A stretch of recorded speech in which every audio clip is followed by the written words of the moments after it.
We're back, Joe. We're back in the beautiful Wagon and Horses here in the beautiful county of Nottinghamshire by the gorgeous River Trent. No longer by the fire.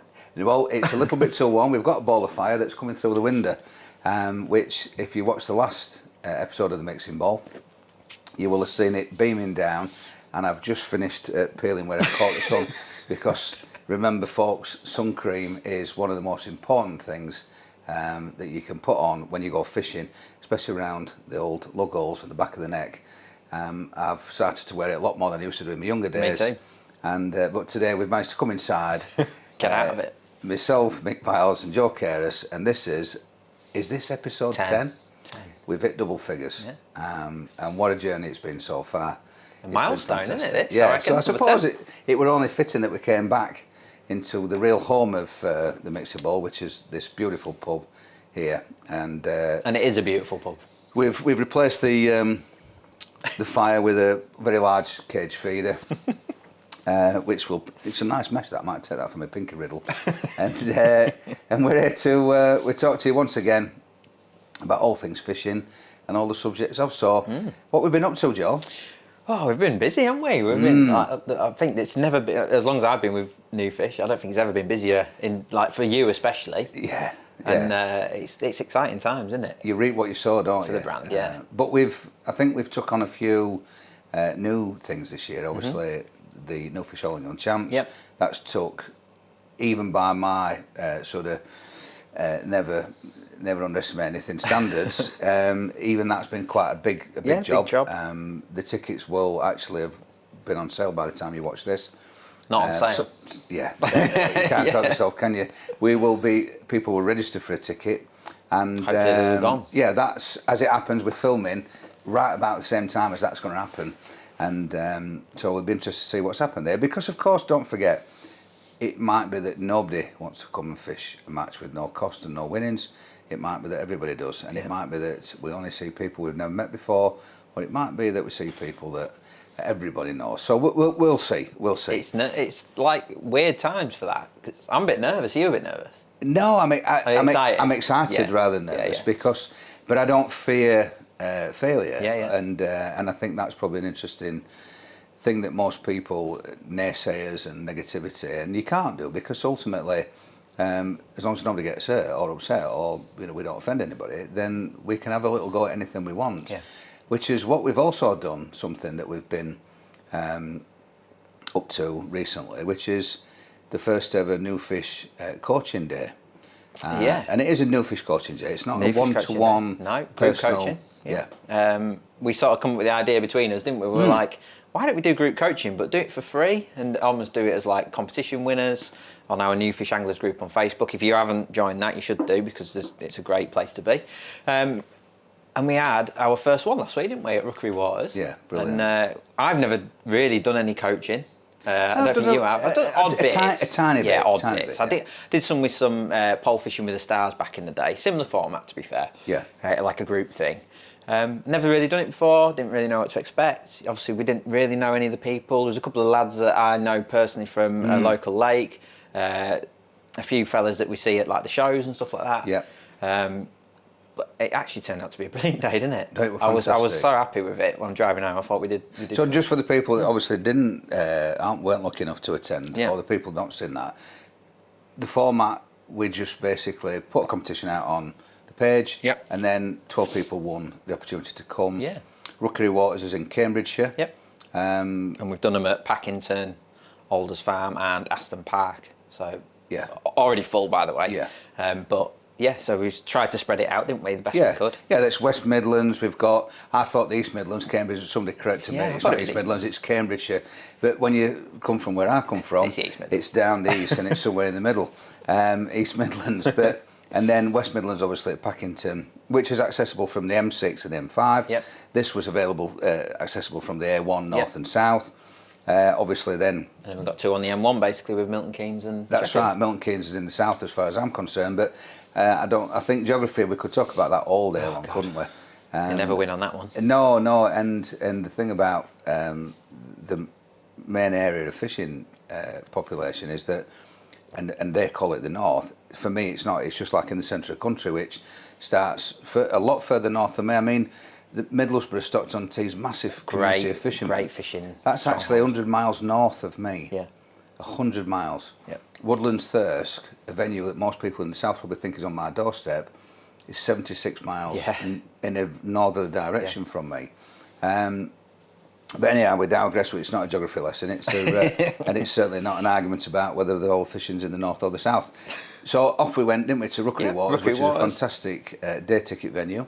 Lots of lakes and certainly lots of fish. It was a fantastic host. Great venue for anyone who's not been. We've done videos there before. Great place. And then we set about. I was lucky enough to fish one on a day.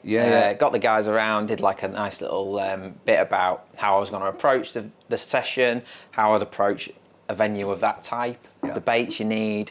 I really wanted to get across about good habits, forming good habits, doing things properly every single time you sit down, because I think that's so important. Yeah. The best anglers get it, they do the basics really well, don't they? And then they add a bit of flair, of course they do, but they do the basics right. Even just a bit of a housekeeping, setting up, how you set up. Yeah. Making sure I always think, and it was a big thing I tried to get across, like consistency is really important. And it's very hard when you're a club angler and you go into different venues because you're like, oh, I wrote that off. But when you fish a venue over one time, I don't think you should never change things overnight, I always think. I think you should give it 2 or 3 sessions at least before thinking, probably need to tweak that or change that, change my bait. Whereas I think with a lot of club level anglers, they're desperate for the next big thing. So they change things like knee-jerk reaction. Oh, I've got to change my elastic, I've got to change my hooks, I've got to change my floats. When the reality is, it's never that, is it? It's generally your feeding. Fundamentals things, and the basics. So and it seemed to go across really well, and we've had some great feedback, haven't we? I think massive, yeah. Everyone had a great day. The lads went off and fished, tried to go and sit and spend time with each and every one of them. And then we went back later and did some edge fishing, didn't we? And, which was interesting in itself, because how I expected to catch didn't happen, did it? No, and I love the fact that it almost failed, because that is reality. And I think, interestingly, this is a YouTube video, and everybody thinks that all the YouTube videos are, I think somebody commented the other day, swim's obviously been pre-baited, it's artificial, there's only you on the lake, blah, blah, blah. Well, I can assure you that more often than not, it's the fact that, you know, somebody like Joe is just experiencing a really good angler and can work things out, and there's not enough time in a video sometimes to show you absolutely everything. And but on that day, it was interesting, wasn't it? Real time, and it kind of that didn't quite kind of work, and the fish didn't want to be so close to the edge, did they? They were thinking with the depth of the water, yeah, the 18 most inches important I fished thing. in, And it were only another 6 or 8 inches. Yeah, I think I went from 18 inches to 27. Which sounds odd, but that was just where the nice little bit was. 9 inches. And it was like that, wasn't it? Fish chuck. And it were gone from indications of. The crazy thing was there were lots of fish in the shallow water. Bow waving off. So you, with a little less composure, a little less experience, you'd be chasing rainbows. Shadows. Yeah, I think I said that. No, it was like you can often chase ghosts in shallow water. Yes, it can be fantastic when they're in that little skinny water, like you see them and they're tailing up, and it can be great. But when you actually look at it, you're like, there's probably only 2 fish there or 3 fish. Whereas if you just went a little bit further out into that water where they're a bit more comfortable, where you can't see them, bet there's 5, 6, 7 fish there. Maybe more. Converting it, and they're more comfortable, and it was really good. It was. And that's proof in what you've already touched on, the fact that simplicity, because of course I think some people would be deemed in saying, oh, my kit's not right, or my bait's not right, I've not done this right, and with the same bait, just moving. I even used the same rig, because I'd left my line a little bit longer, so I could just slide my float up and replumb. And all of a sudden you're catching fish. And that just proves that angling and successful fish catching isn't always about the razzmatazz, and not that we're not saying that there aren't things that make a difference, because they do make a difference. Definitely is, yeah. However, if you don't get the fundamentals right, and there's a saying that don't put the cart before the horse, because ultimately you can have all the best kit, because there's some beautiful fishing tackle available these days. And we all want it. Absolutely. All the nice shiny stuff that we're all launching and bringing to the market. But unless you've got your feeding right, then all the kit in the world won't make a difference. So it's important, I think, for us with these sort of coaching days, and that's what, as an onlooker, because obviously I kind of compared Yeah, you were like me. Yeah, I did Front the of stage man, chatting, weren't you? Yeah, so introducing it, you compare. Keeping it moving, and it was quite obvious that for me to point out that you weren't just simplifying it because you didn't expect people to be able to follow you. You simplified it because that's the way to catch fish. That's how I fish, yeah. And we've spoke many times about feeding. You've done a recent YouTube video on feeding. Yep. Very It's simple. the essential. It's the essential. Most There's important little things as well. Like I know it's nice in it to have a big rig box full of rigs, and it looks professional. And there's no doubt lots of anglers need that. But for a lot of the fishing that a lot of the guys do, the reality of the fishing is you're dibbing around several commercial fisheries, probably, aren't you, as a club angler? You don't need that massive stack of rigs. You just need. And I showed everyone my tray of rigs, and it is literally a drawer in my box with 2 trays of rigs, and that covers me within reason. So it's like, just simplifying it, making good decisions. I always think, like with Steve Ringer, his biggest strength is he thinks about it logically and makes that call, but he actually sees it through, rather than I should have done that, and then sitting in the pub after saying probably should have tried worms. He actually decisively does it, and he's brilliant at that. And I always think the good anglers are. Yeah, you've got to be concise, because ultimately if you haven't got a plan and you don't follow it through, and you just dibbing and dabbing at everything, and I used to be that guy. I'll try this, I'll try this, I'll try that. Yeah. And I think I pointed out to everybody on the coaching day that you haven't got meat, corn, pellets, maggots, worms, casters, paste, 15 different colours of pellets. A pellets. couple of the lads went, "Oh, I best not show you my bait bag," didn't they? When you said that. Immediately. And I just said, look at what he's got. He's got some pellets, he's got some ground bait, he's got some dead maggots. That's it. Yeah. That's it. And you're going to use those there. And I think I use the analogy of what, where and when, which I've probably spoke about before on this, because it's the thing that I like to stick to. And what do they want? Where do they want it? And when do they want it? It's a great. And you started off fishing short. Yep. Very, we're going to call it negatively. Frugally, yeah. Frugal feeding. Because although you were catching a massive weight of carp quite quickly, 5 or 6 good fish, you didn't have to pile bait in, and you didn't have to draw all these fish in, because you went to them, which is where they were, and you gave them what they wanted, which was pellets, but not too many. Not too many. And you did that at the start, which is when. And I thought it would actually a perfect day's fishing. It's so interesting. It's great, isn't it? I really enjoyed it, and it is so the fishing. I mean, there's no right or wrong, is there? But 2 of the lads actually contacted me. Rob won his match at Decoy, fishing in a similar way, and Mark went back to Rookery and come 5th in his club match, so he was well happy. And it's great, isn't it, when you get a nice bit of feedback. I think it's great. Did we capture some of that on film? We've got some of that on film. I haven't had a chance to go through it yet, but hopefully we'll get a nice little bit out of it. A few times I noticed people stood in front of the camera and stuff. But we should get something out of it. With a live audience. With that me, probably me stood in front of the camera. Because I was trying to learn a little bit as well. And it was good though. And there's a massive thing there, which is I didn't really consider until just this second, that there's no substitute for actually watching good anglers. And I've said this many times, that a lot of people in the media side of angling, when they go into the media side, I can see their angling improves, because I actually don't think you learn all these special tricks. No. I think it eliminates some of the rubbish. It reinforces what you believe in. Yes. And it confirms it. It takes you. As I've got older, I've had less zany ideas, and I've always been a quick angler. I'm an in and out angler. I'm quick. Well, you can't stop fidgeting, can you? No, exactly. That's how you fish. It's just how I am. It's just how I am. I'm like that.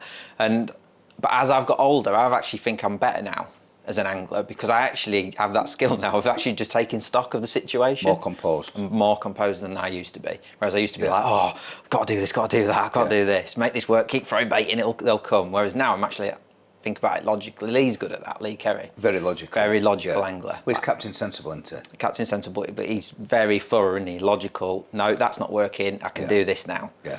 And I've sort of brought that into my fishing a bit more, and it's probably as I got older, to be fair. No, I think you do. You kind of mellow and you pick out the most important things, and I mean, I like the flying by the seat of your pants type of fishing, where you change something radically, but ultimately you've seen it through, so you've actually applied your plan. And Tommy Pickering were a great tutor for me. That he'd go, "What's your plan? What you doing?" And I said, "Well, there's some roach and there's some skimmers and there's some bream," and he's gone, "Sound, so what you doing?" well, I'm going to spend the first hour catching some roach while my bait cell's going to fill it in. Then I'm going to 3 hours I'm going to empty it. That'll do for me. Because otherwise it'd be like, well, if I don't catch any bream, I'll come back and catch a few roach. Well, no, you're not, are you? Because you're not going to get anywhere like that. Yeah. And saving face and all the other strange things that we do as fishermen. And the one thing that I took from the coaching day, which was feedback from the lads that were with us, was, wow, it's so simple. Well, of course it is, because you can only catch one fish at a time. Yep. You can only fish with one hook at a time. So why on earth do you want to paint the world a variety of colours? I've done it myself. Pebble dash everything with bait and tackle. Yeah, I've done it myself. What you're trying to achieve, right? Well, there you go. That's what you can do. So we're looking forward to the next 3. They're going to be brilliant. Really excited. Next 3 of those, and we'll do it again next year because it was without a doubt. It was a great success. Might try a few different types of coaching. It might be different types of venues. Definitely should get you doing some feeder fishing because Why I think not? go down I the storm. can chuck a feeder in now and again. But I might even do a little bit of being coached myself. Yeah. Because I fancy going this commercial fishing in a way that I've not done it before.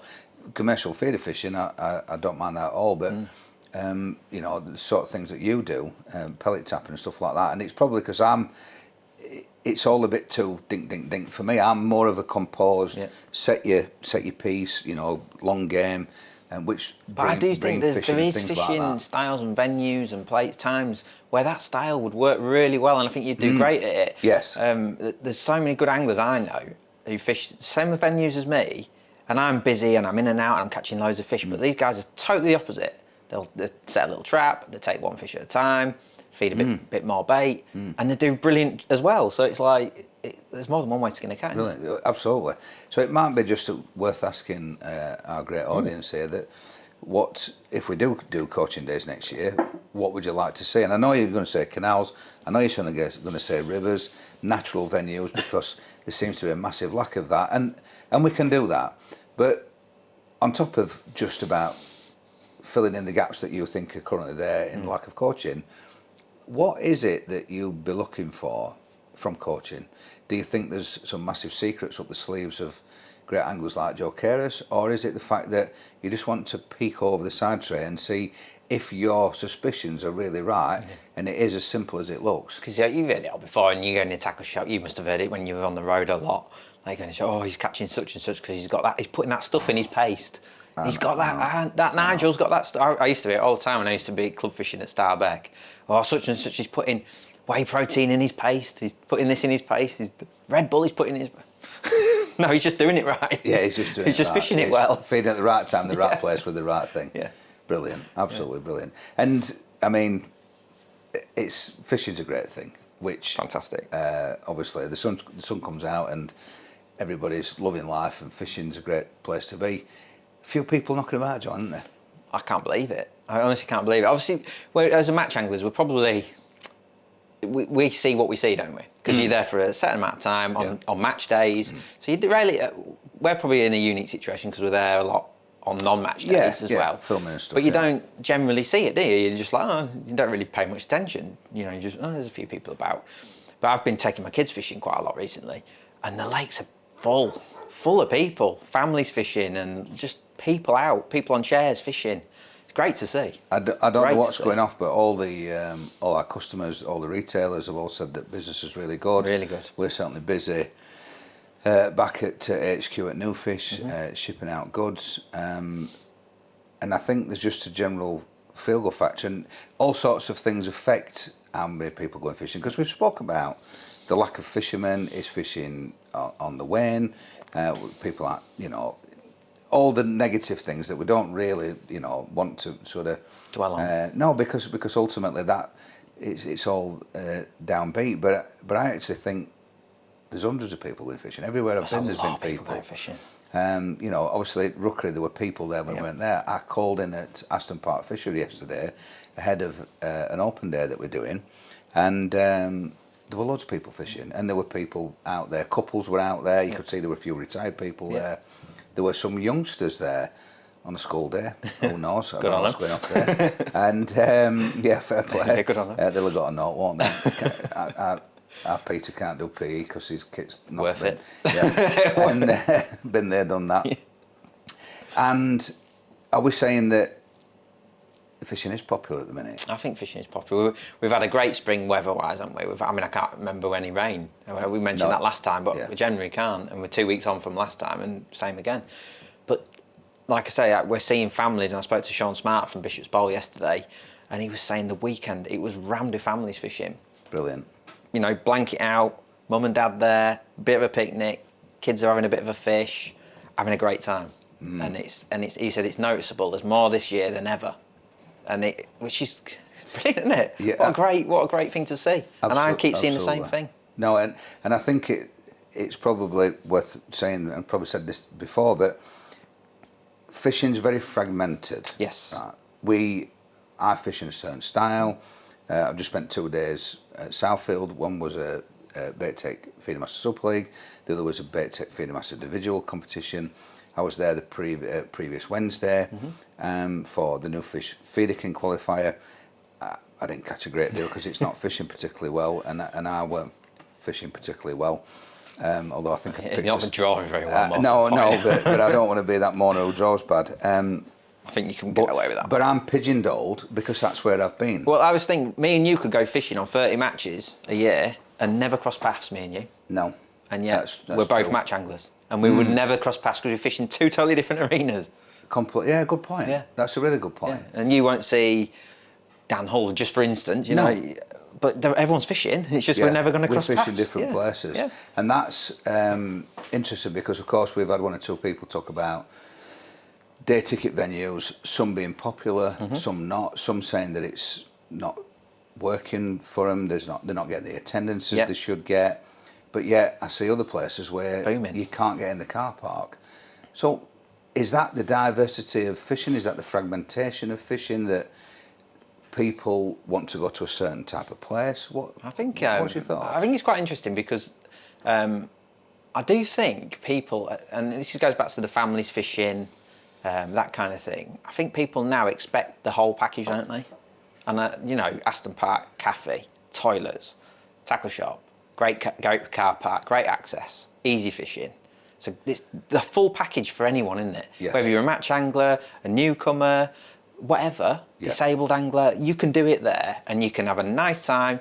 Your missus and your kids can go and have a cake or whatever. It's the whole package, isn't it? Yes.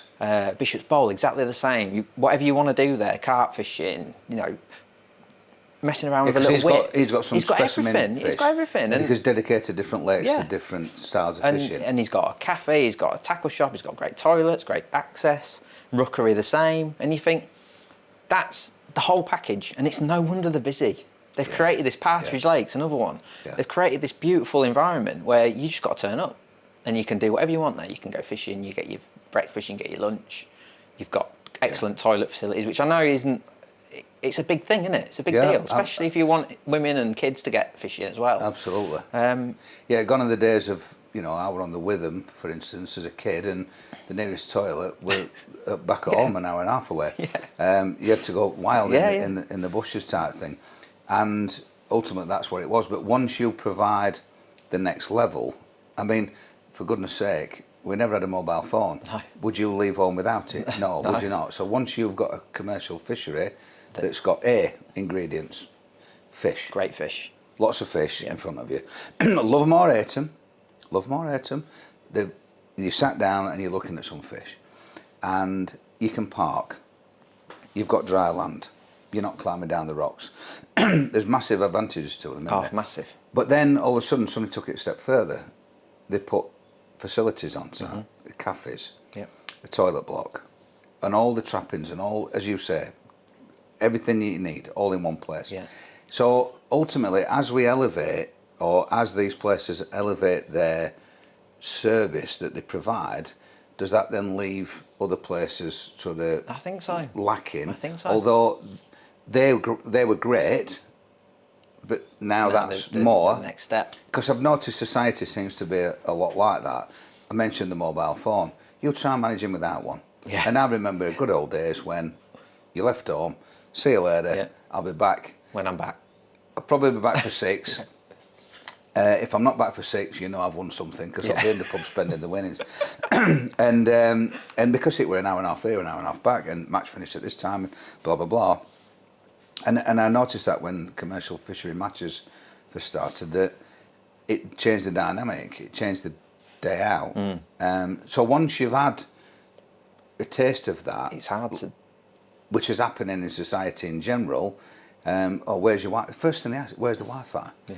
Well, so will that be the next thing on commercial fishery? Do you need Wi-Fi? And cameras, and it's even that, again, speaking to Sean, he's like, even on the carp side of things, it's the fisheries that provide the full package now that are scoring and are doing brilliant. Linear, places like that. Yeah. Places with accommodation and the ones who are reinvesting and pushing and pushing and pushing, they're doing brilliant, aren't they? Absolutely. They're doing brilliant. And the guys who maybe can't do that anymore, or they're coming up to retirement, are seeing a dip. And you will always get your hardened anglers who've always fished there, your match anglers and stuff. But I think for that bigger audience now, you do need that. Survival of the fittest. You do need that next level. We could keep bringing out the same old products, couldn't we? And you'd do all right. But it does need progression, doesn't it? You do need to keep jumping up that ladder. Yeah. And fisheries are just the same. And it's just, and what I took my wife with me this weekend. We took the kids fishing, and we took some friends, and we went and we paid for a ticket, paid for some bait, paid for a bit of snacks and a couple of drinks and that, and it was like 11, 12 quid. And both Amy and a friend were like, God, that's cheap. Like, is that for like an hour? I'm like, no, that's for your full day. And they're like, oh. Because they used to go into places where it's 20, 30, 40 quid to do anything with the kids. Anything. And we've got this beautiful thing where fishing is a cheap hobby. Once you've got that basic equipment, it's a cheap hobby, and we should be promoting that more. No, because there's always hobby. A shed, there's always a rod in Uncle Fred's shed, isn't there? We're diversifying ourselves here, aren't we? No, you're quite right, because I think it's been kind of muted to us that day ticket prices aren't high enough. No, a few fisheries have mentioned this to us. And they said we need to charge more. Yeah. Now, I don't think anybody minds paying for good stuff, do they? It don't matter what it is that you're buying. No. For instance, if you come into this pub and it's a bad pint and it's £4.80, you're going to moan. Yeah. But if you get a bad pint and it's £2.40, you're not going to moan as much. But it has to be, everything that you pay for has to be good. You have to, the level, the bar goes up. Yeah. And as you've rightly said, I think at Aston Park, where we'll be at the open day, that's £8 a day. Yeah, which is cheap, isn't it? You move into the Midlands, and it's £10 to £12 a day. I believe you go into the south, and it goes from £12 to £15 a day. Everything north-south divide. It's all relative, isn't it? It's relative to earnings. It's relative to the cost of living, and all the rest of it. And the reason I'm talking about the prices is that it's all commensurate, because, of course, if you're popular as a place or a business or a supplier, whatever it is that you're doing, if you're a pub and you're selling 1,000 pints of beer a week, you can probably keep your prices to level. Yeah. If you're somebody that's only selling on a Friday night, then you're going to have to charge a lot more, because the electric's still on. A bit like maggots, isn't it? You know, maggots, are they expensive? Well, you try paying for a fridge that's got to run for 24 hours a day when the shop's only open for 8. Yeah.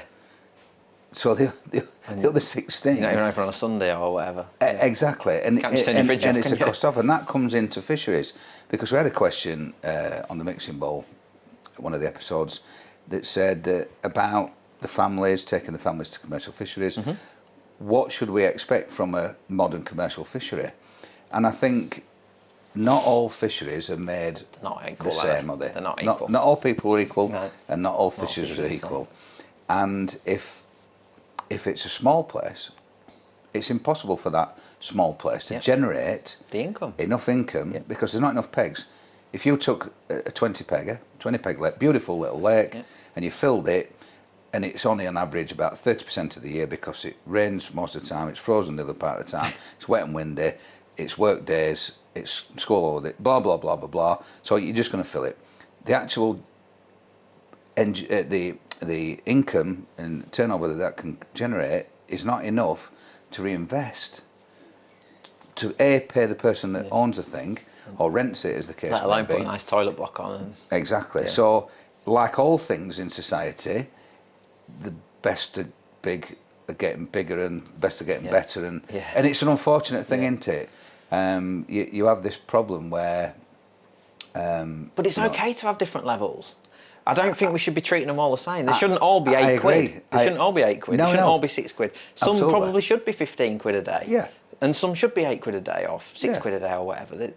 And that's okay, isn't it? Of course it is. And it's like you've got different clubs, like the Northampton, and the only club that I'm going to join this year is 30 quid a year. 30 quid a year for fishing. Yeah, the What do you Glebe's expect 300 from quid a that? year. And it, But look at the it should be facilities. 300 quid a year. Yeah, because a lot more fish, a lot more facilities, Yeah. a lot more roads to maintain. Everything's been provided for you. There's different levels of golf courses, isn't there? Well, of course there is. There's pay and play. Yeah. Local, and it's the green looks like it's been horses trampled all over it.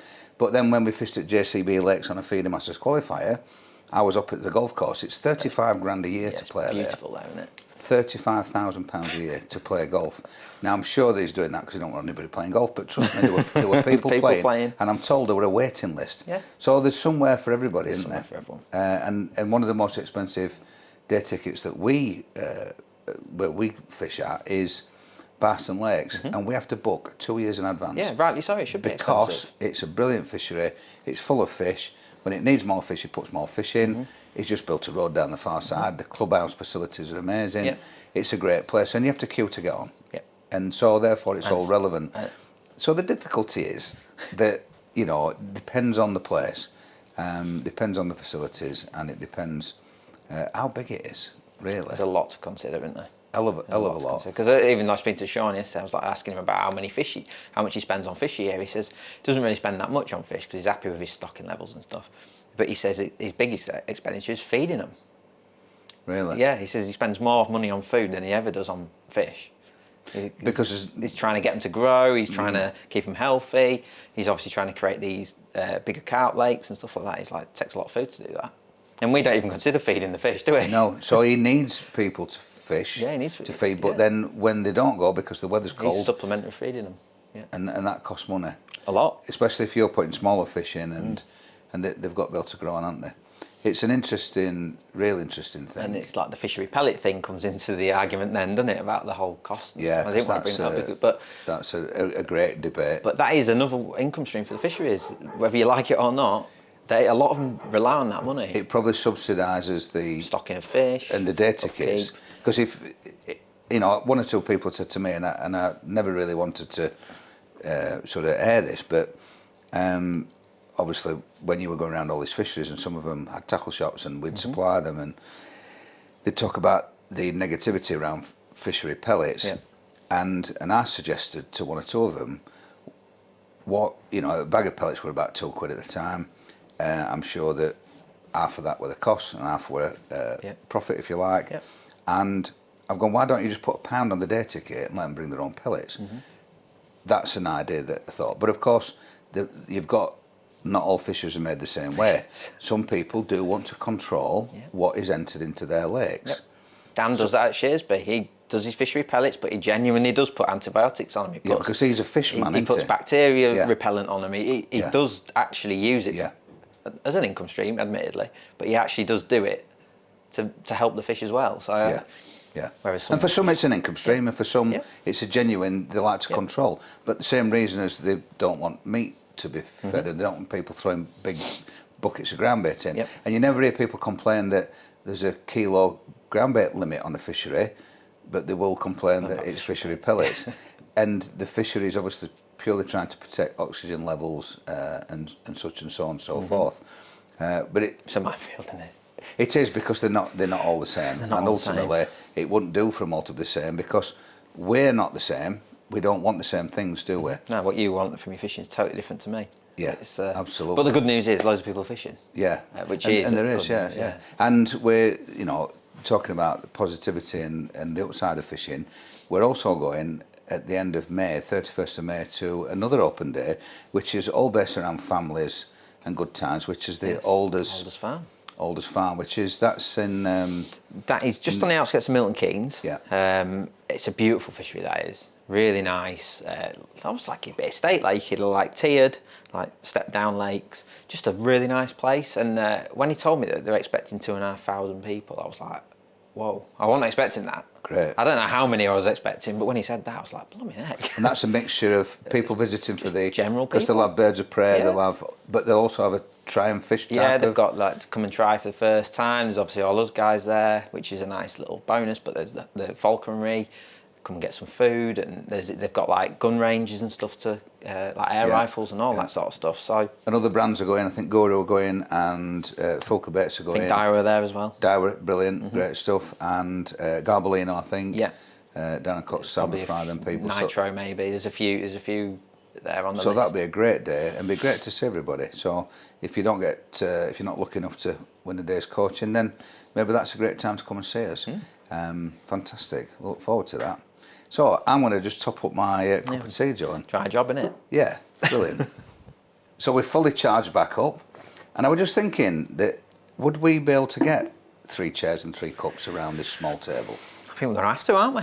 Well, it has been muted that people wanted to see an odd guest or two, and I never actually thought that anybody would be able to bring a cup that would worthy sit alongside yours or mine. And but the chances are we could have a surprise guest on the next episode, which I'm looking forward to. It's a good one. Yeah, It's a good absolutely. And we hope you are too, which will bring a different dynamic to it. And so it'll be interesting what happens on there. And it might even open up a whole new avenue of questions from you guys. So let's see. The next subject I wanted to pick up on, which was kind of leading on from where we've just been, which is not all fisheries are equal and we don't all want the same thing from our fisheries, is the massive diversification of fishing tackle. Because of course we spend most of our Monday to Friday Talking about it. fishing tackle development. Yeah. It's an important part of our lives these days. And it never ceases to amaze me the different requirements from different parts of angling. And even the people's knowledge on them products as well. yeah, absolutely. It's interesting that, excuse me. So you have touched on earlier that you and I don't fish in the same way. Right. And your tackle looks different to my tackle. Totally different. So I need metal. You always look at my metalware bag, which starts with sometimes a platform. I've constantly got a platform with me. Your metalware bag, you can't pick it up, can you? No, because it's got a full set of legs and leg extenders. And longer legs. And my roost, and spare legs in case I need to drop it over the front of some rocks.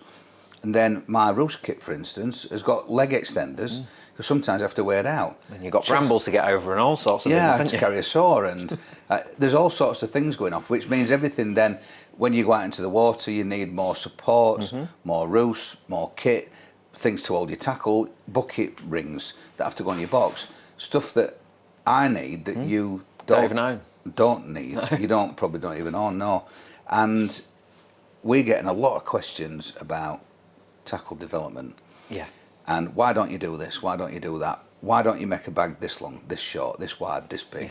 Why don't you do a carry-all for 8 rods? Why don't you do one for 1 rod? Why don't you do this? And Yeah, and it's a massive hard. issue, which I think I just wanted to touch on it because people probably don't understand the complexities of it, and of course the fact that the offering out into the retail market is very difficult because shops have kind of run out of room, haven't they? Yeah, they can only take so much stock, can't Absolutely, and people are constantly saying to us, you've not got many stockists in the south. There's something that happens for our brand. they? Yeah, just yesterday someone was asking that very question. Yeah, and because it's a very carp-dominated part of the world, as in big carp, bivvies and alarms and that sort of fishing, Different especially anglers. in carp anglers.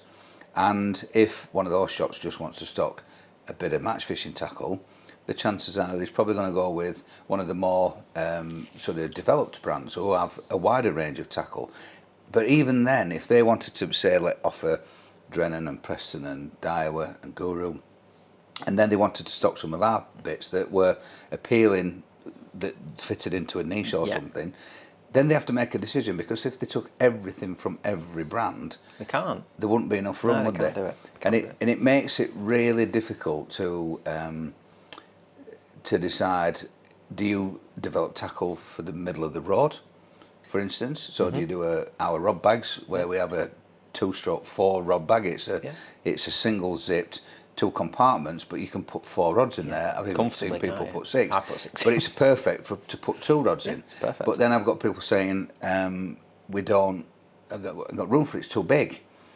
Can you do a smaller one? And then it's too long, which always confuses me because what's the Yeah, problem? I never get that. But You can in put Europe, for instance, they love them little diddy ones, don't they? Yeah, because they all have three-piece rods. Yeah. But you can fit a three-piece rod in a long one. Of course you can. But we all want it to fit. How we want it to fit.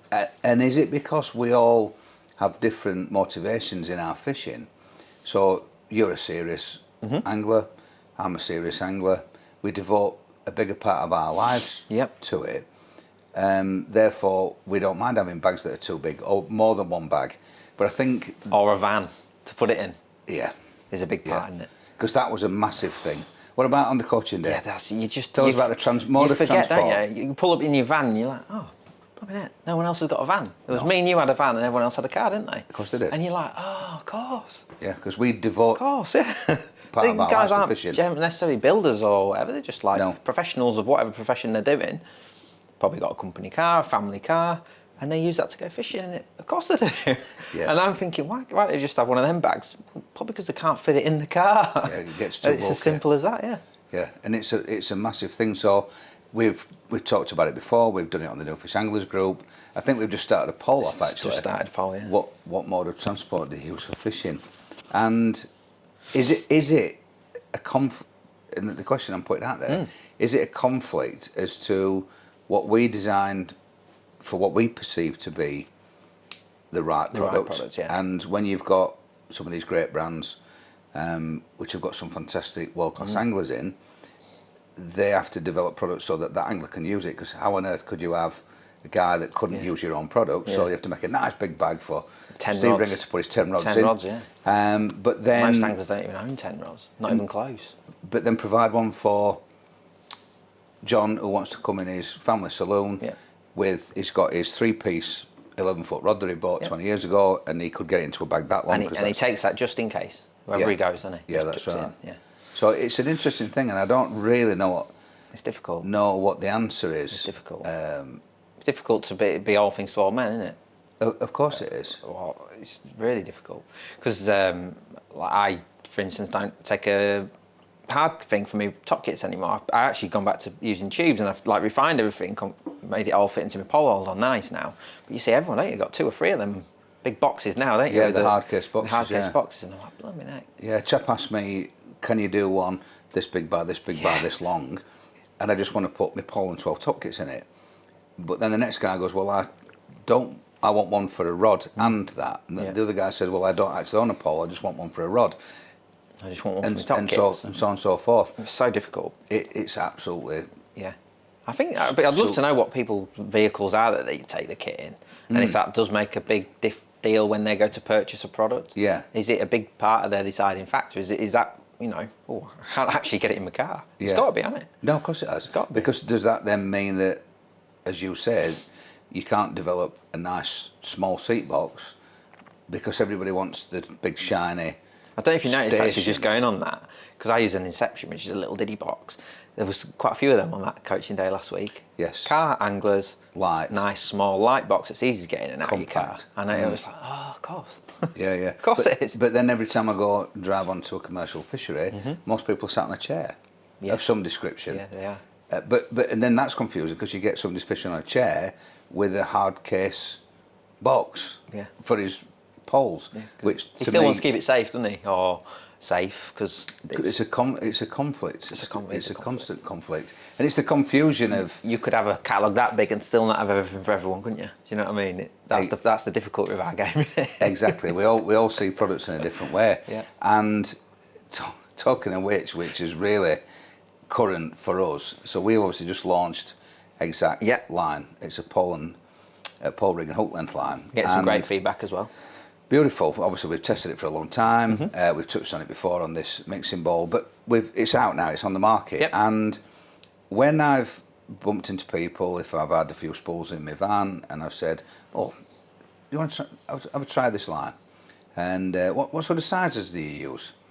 Well, that's where the confusion's really started for me, because I'll sort of say, "What are you using?" "Oh, £3."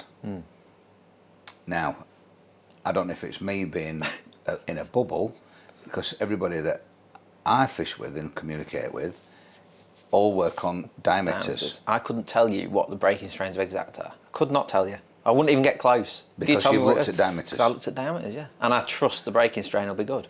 And I reckon the ratio of people that are working on breaking strains versus diameters is almost 50-50. Yeah, I'm probably more breaking strain as well, because Could be you go 60-40. in carp fishing circles, sea fishing. I think it's only us in it that are so anal about diameters. Yeah, and where did that come from? It must have been from the era when high-tech lines came in. It's got to have been, has it? I think it must have been. Because I always remember when I was a kid, like reading and hearing about, that's what they used to call them, isn't it, on the videos and stuff, like, oh, he's got a high-tech mono, it's got breaking strain of 9 pounds, pre-stretch. And it might have been Daiwa Super Shinobi and Drennan Double Strength. My word. And stuff like that. And great lines. Great lines. But that was probably the change, wasn't it? And teaching people that diameters was so important. Because what would it have been when you were fishing just Bayer's hook lengths and stuff? Yeah. Pound 8 ounce. Always Bayer on racing torture, force hook lens, those sorts of products that. But you would have been the breaking strain then, wouldn't you? Yeah. Well, you used to quote Bayer 1-1, 1-7, 2-6. Then they brought a 2-1 in, 3-2, 4-4, 5-5. And I've looked back, and 1-1 was 0-10. 0-10, yeah. 1-7 was 1-2-5, as in 12 and a half. 2-6 obviously then went up, and it went up to 15, and so on. So Maxima, £3 Maxima, 0-15 diameter. Is that what it is? Yeah, yeah. Yeah. But is it 0-15? Is it 15? Or is it 0-17? 15. Or 50? 15,000. Yeah, yeah. And so what I found interesting is that we've got this crazy world that we live in fishing. So let me just put this to you. I fish with a 16-metre pole. Don't do this to me. With the £3 line, with a pint of maggots, but I have a kilo of ground bait. I pick my method feeder up, which is 10 foot long, and I have a 30-gram feeder on that. With £5 line on your reel. With the £5 line on it, and if I'm using worms, that's a kilo. Yeah. If I'm using ground bait, that's a kilo. But if I buy pellets, is it a pint of pellets? Yes, or do we measure ground bait in kilos? And we've got all these metrics and imperial. So oh, sorry. Do I fish in yards or do I fish in meters? And then do you use a 4x10 float or a 0.1 float? Which one are you going to use? Yeah, and there's some. Oh, am I going to use a 1 gram or a 3 BB? There's some cracking. Yeah, that's yeah. Grammage float grammage is a belter, because of course the 4x12's 4x14 thing. It's a nonsense, isn't it? It's the old French style stills or styles. Yeah. I think I call them style leads. I haven't used one of them for years, have you? Yeah, and a 12 style was the big one. Yeah. And so that's what they used, and it were 4x12s, 4 number 12 styles, right up to. I reckon that's come out of my bag, that blue bottle that's doing it. 4x20s. Yeah, which obviously a 20, but obviously a bigger. Bigger it is, yeah, it's a black fire. We'll get some gozzers off that. And it's all mixed and complicated. Oh, yeah. Because we always measure reel lines in poundage. Do you, like with your reel lines then, I think I look at the diameters first, because I think, right, Boddington, for instance, in the winter I was using an 020 because it's a nice sort of middle ground. Don't want to go too thin, don't want to go too thick, because I'm trying to get distance. But I'm attaching a shock leader. Well, you've already done it, and I must stop you. You've already done it, because what you've actually gone is, I'm picking an 020, but you've not. You've picked the 020 because of its breaking strain and diameter. And diameter, yeah. So you've considered both. But then I've not even thought about my hook length. I've just gone, right, I'm going to use 020 or 023 it was actually. But I've never looked at the 023 and thought a thicker hook length than your main line. Yeah, because it's that long. So you've got no stretch. I'm sure there are going to be some people completely.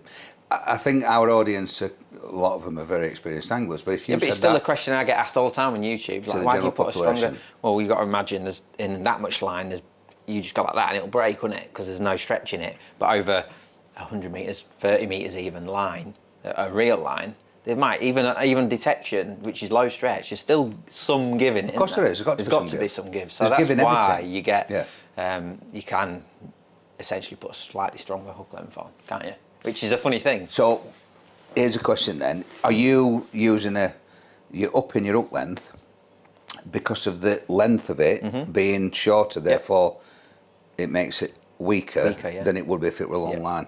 I think that's a great point that is worth just mentioning, because I remember a long time ago, Alan Scotton was sponsored by Roberto Trabucco, and he had this, he brought some line, I think it was diamond, and it was all fancy, and he'd say, yeah, pass me a line, and he'd tie it to it as his party trick. Roberto Trabucco, and basically what he did, tied him together like that, and he went and he was going to snap your line with his line. What you didn't realise is, while he were doing it, he were talking to you, because fantastic Italian showman, and he were grabbing your line right against the knot, and his line, he'd leave a few inches, and you go like that, and there were no stretching yours, and it would snap it. Obviously, it was a like for like size, but his would always break, because the amount of stretch either side of the knot, and that was a big deal. Massive deal. It's a big deal. So you can get away with a thicker hook length. It's necessary. So you want to fish a thicker hook length to counteract the fact that you've shortened it down. Whereas if you were going to chuck 100 metres, you can use a lower diameter, which ultimately is using. Sorry, just to go back onto that.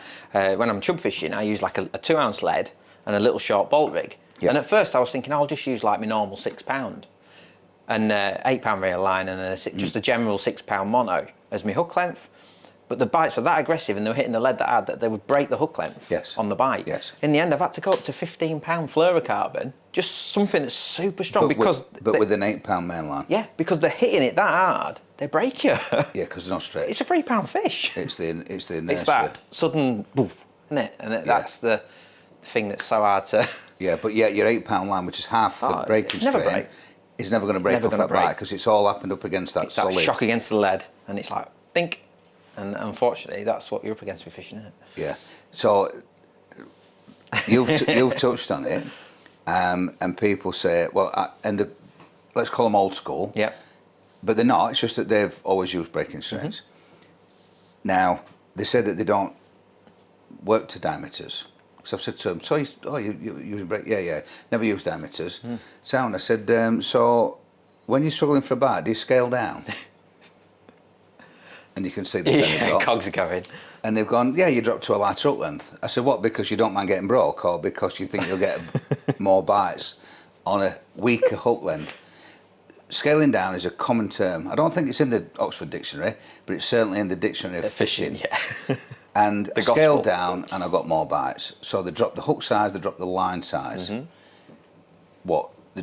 So the fish knew that was a lighter breaking strain, or the fact that it was a thinner line, it presented your bait better. So people, even back in the day, who still work on poundages, are actually referencing the diameter, because they use a lower breaking strain to fish finer. So just why is there a disparity between the pre-stretched high-tech line, exact for example, and detection then? Why is one of the breaking strains a little bit different? Why is that? Is it because different horses for courses? Is that what it is? They're developed for different purposes. So when you look at a reel line, its durability and abrasion resistance is paramount. Yeah. That's the most important thing. It's taking so much wear and tear. Exactly. Yeah. Which is first and foremost. Because ultimately, if it doesn't stand the rigours, it's no good, is it? It's not good. Yeah. Whereas if you've got a pole rig line, which the sort of worst thing that's going to happen to it is you're going to put a shot on it, then that's a completely different thing. It's not running through the rings, you're not casting it. No. You know, if you're fishing a pellet waggler, you might make 300 casts in a day, more. Yeah, I mean, even like some professional anglers only use a pole rig once, don't they, for instance? Yeah. They're going to retie it or whatever. Yeah, so. and a hook length is, the worst thing it's going to get is it's going to go into a fish's mouth. So it doesn't need the same properties. So when you're developing a product, you need to go, right, what do I actually want this to do?